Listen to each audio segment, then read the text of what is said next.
الذين آمنوا وتطمئن قلوبهم بذكر الله.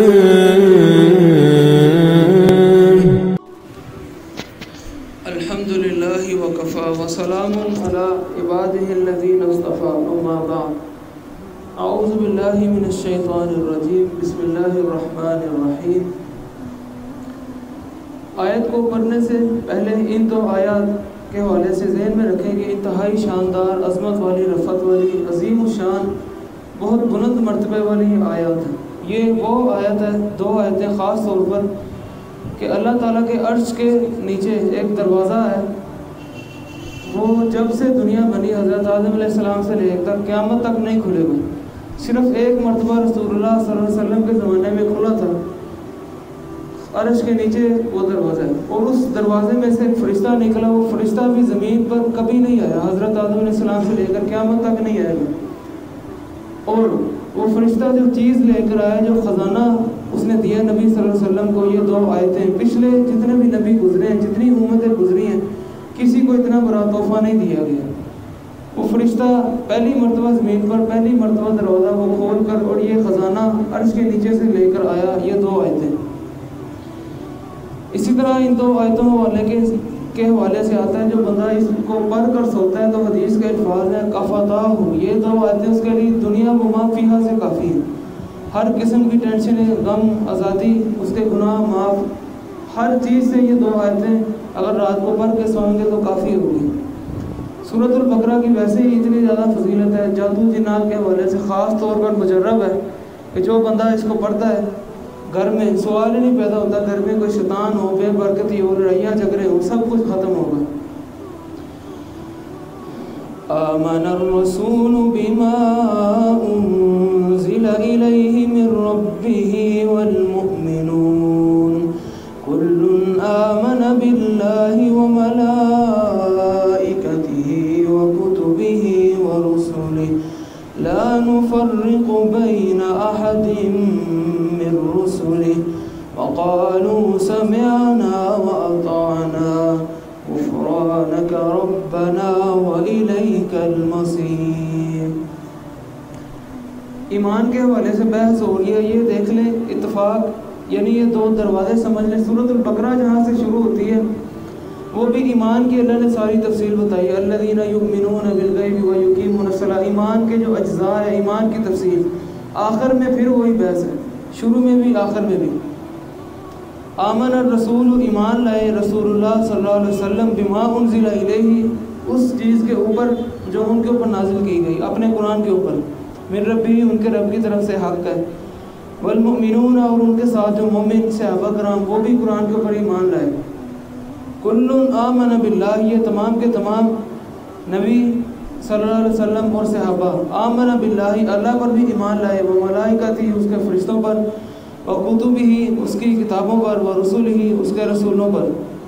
یہاں صرف 4 چیزیں ذکر کی گئی ہیں، 2 چیزیں یہاں سکپ کی گئی ہیں. اس کا یہ مطلب نہیں ہے کہ یہ 4 چیزیں ہوں، 2 پر ایمان نہ بھی ہو تو ایمان کمپلیٹ ہے. 6 چیزوں کا مجموعہ ہو تو ایمان ہوتا ہے. 4 تو یہاں ہیں، اللہ پر ایمان، فرشتوں پر ایمان، کتابوں پر ایمان، رسولوں پر ایمان. 2 چیزیں قیامت پر ایمان، اور یعنی کہ تقدیر پر ایمان. بالقدر خیرہ و شرہ، کہ تقدیر میں جو کچھ لکھا گیا وہ ہو کر رہے گا، اس پر ایمان لانا. 6 چیزیں ہوں گی تو ایمان کا مجموعہ ہوتا ہے. یہاں 4 کا ذکر کیا گیا. لا نفرق بین احد من رسلہ، ہم رسولوں میں تفریق نہیں کرتے. یہاں یہ شبہ پیدا ہوتا ہے. ایک طرف تو اللہ یہ کہہ رہے ہیں لا نفرق بین احد من رسلہ، تیسرے پارے کی پہلی آیت ہے تلک الرسل فضلنا بعضهم علی بعض، بعض رسولوں کو بعض پر ہم نے فضیلت دی ہے. تو بظاہر لگتا ہے کہ یہ آیت ایک دوسرے کے مخالف ہیں. ایسا نہیں ہے. اس میں تو کوئی شک نہیں کہ رسولوں کے درجات ہیں. ایک یعنی کہ 1.25 لاکھ میں سے اللہ تعالیٰ نے 315 چنے ہیں. نبیوں میں سے جو رسول ہیں، جن کو نئی شریعت دی گئی، نئی کتابیں دی گئی، پچھلی شریعت ان کے آنے کی وجہ سے منسوخ ہو گئی، وہ 315 تھے. نبی 1.25 لاکھ کے 1.25 لاکھ ہی ہیں. ان میں سے 315 کو چنا. پھر ان 315 میں سے 5 جو سب سے زیادہ فضیلت والے اولو العزم پیغمبر ہیں، ان کو چنا.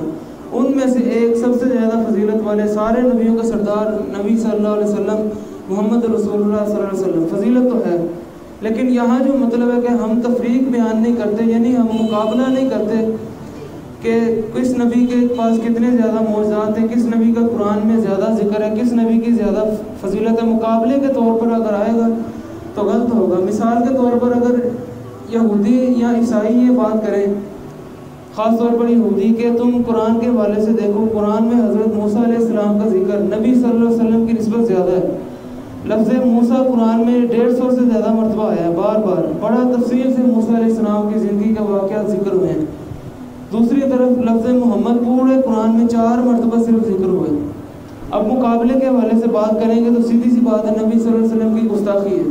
بس اوورآل اللہ تعالیٰ نے بتا دیا کہ ہمارے جو نبی ہیں وہ تمام نبیوں کے سردار ہیں۔ مقابلہ نہیں کروایا جائے گا کس نبی کے کون سے معجزات بہتر تھے، کس کو کون سی کتاب دی گئی وہ زیادہ بہتر تھی۔ سب نبی اپنے اپنے جگہ پر بہت عظیم و شان تھے۔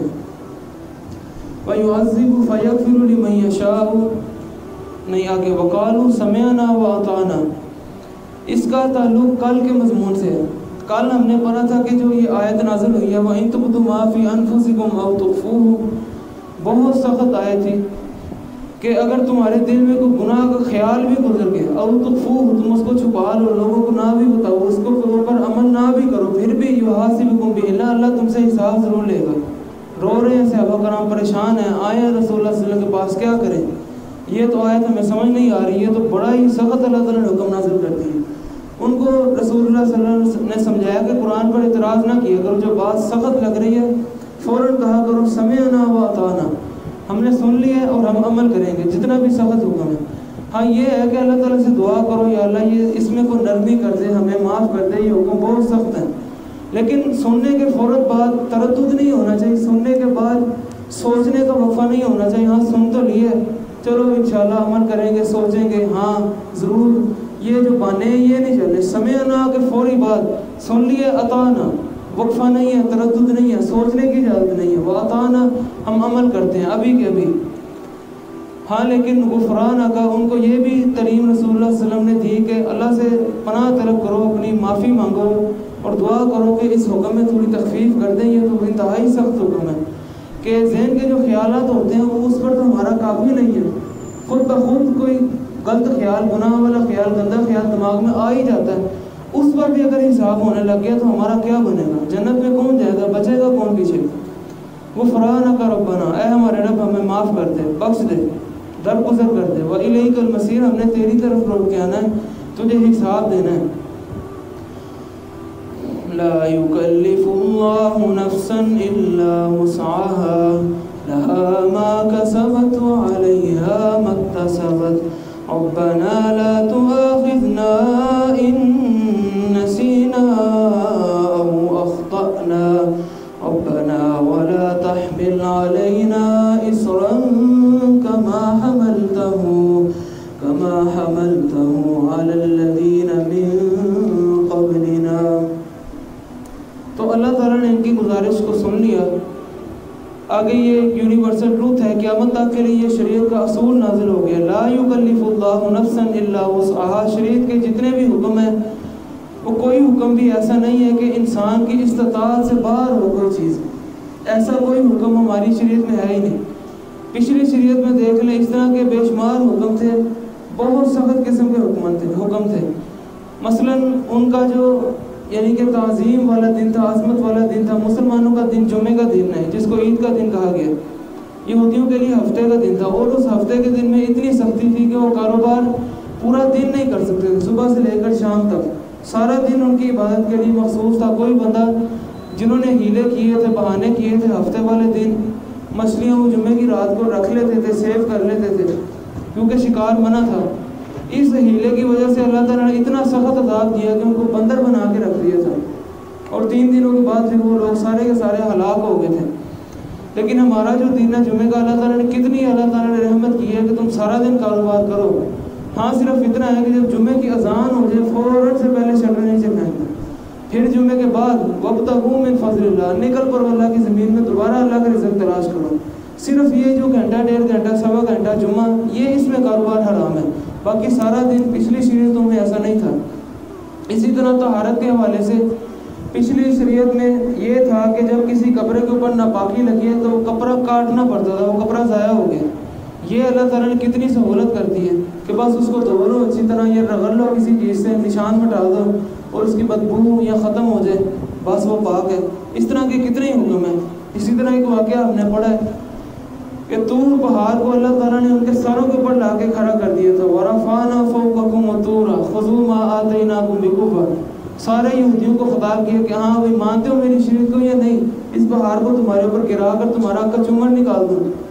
اس قسم کے ان کے اوپر چھوٹی چھوٹی باتوں پر عذاب آیا کرتے تھے۔ بڑی تخفیف ہو گئی ہے اس، یعنی کہ یہ جو آخری شریعت ہے انتہائی تخفیف ہے، بالکل انسانی فطرت کے مطابق ہے۔ کوئی حکم ایسا نہیں ہے جو انسان جس کے اوپر عمل نہیں کر سکتا۔ انسان کی استطاعت سے باہر کوئی بھی چیز نہیں ہے۔ لہا ما کسبت وعلیہا ما اکتسبت، یہ بھی ایک اصول اللہ تعالیٰ نے بتایا کہ جو کچھ انسان کرے گا اس کے لیے اسی کا اجر ملے گا۔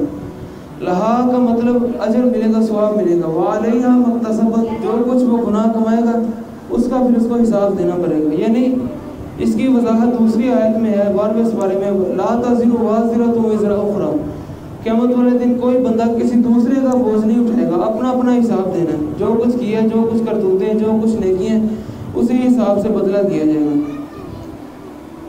یہاں سے ابو کرام کے آگے ذکر ہو رہا ہے، ربنا لا تؤاخذنا، انہوں نے دعائیں شروع کر دی اس حکم کے بعد، اے ہمارے رب لا تؤاخذنا، ہمارا مؤاخذہ نہ کرنا، ہماری پکڑ نہ کرنا، ان نسینا، اگر ہم کو غلطی سے گناہ کر بیٹھے، نسینا یعنی ہاں غلطی سے کر بیٹھے، او اخطأنا یا بھول جائیں، وقتی طور پر شیطان کا غلبہ ہو جائے، کوئی کر بیٹھے، گناہ ہوئے صحابہ کرام سے بے شمار اس کی مثالیں، لیکن وہ مغفور لہم ہے، اللہ نے ایڈوانس میں ان کو معاف کیا ہوا ہے۔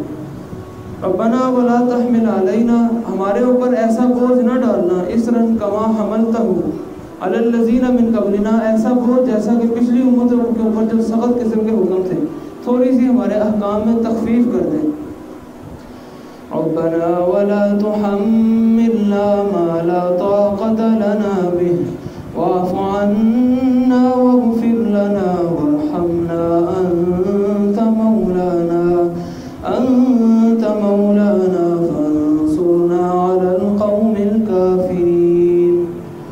ربنا، اے ہمارے رب، وہی صحابہ کی دعا ہے، ولا تحملنا، اتنا بوجھ ہمارے اوپر نہ ڈالنا، ما لا طاقت لنا بھی، جس کے ہمارے اوپر طاقت ہی نہیں ہے، جو ہم برداشت نہیں کر سکتے، یہ تو ہمارے اختیار سے باہر ہے۔ گناہ کا خیال آ ہی جاتا ہے، کوئی جتنا بھی متقی ہو کبھی نہ کبھی۔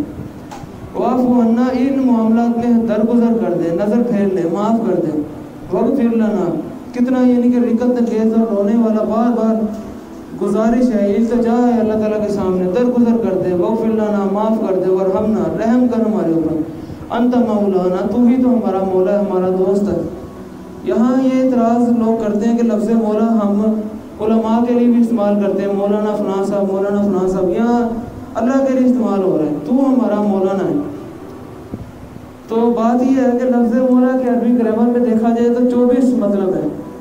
مولا کا مطلب سردار، مولا کا مطلب غلام، مولا کا مطلب قریبی رشتہ دار، مولا کا مطلب آزاد کیا ہوا غلام، مولا کا مطلب چچا کا بھائی، کزن وغیرہ، بہت سارے مطلب ہیں۔ اللہ کے لیے جب لفظ مولا آئے گا اس کا مطلب سردار، مالک، آقا۔ جب انسان کے لیے استعمال ہوگا تو وہ دوست کے معنی میں ہوگا، پیار محبت کے رشتے کے بارے میں ہوگا، یا قریبی رشتے کے بارے میں ہوگا۔ مطلب کا فرق ہے۔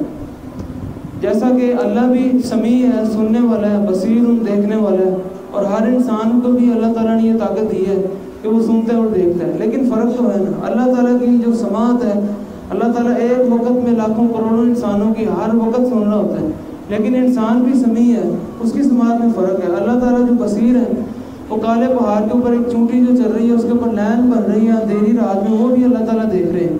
انسان کی جو نظر ہے وہ بالکل محدود ہے، چند کلومیٹر سے آگے نہیں جاتی، فرق ہے۔ فنصرنا، ہماری مدد فرما، علی القوم الکافرین، ان کافر لوگ جو ہمارے خلاف سازشیں کر رہے ہیں، ہماری مدد کر۔ الحمدللہ سورۃ البقرہ کا اختتام ہو گیا۔ اللہ رب العزت سے دعا ہے جتنی ہماری محنتیں کاوشیں ان کو قبول فرمائے، مزید اس کام کو جاری رکھنے کی توفیق عطا فرمائے۔ ھذا ما عندی واللہ اعلم بالصواب۔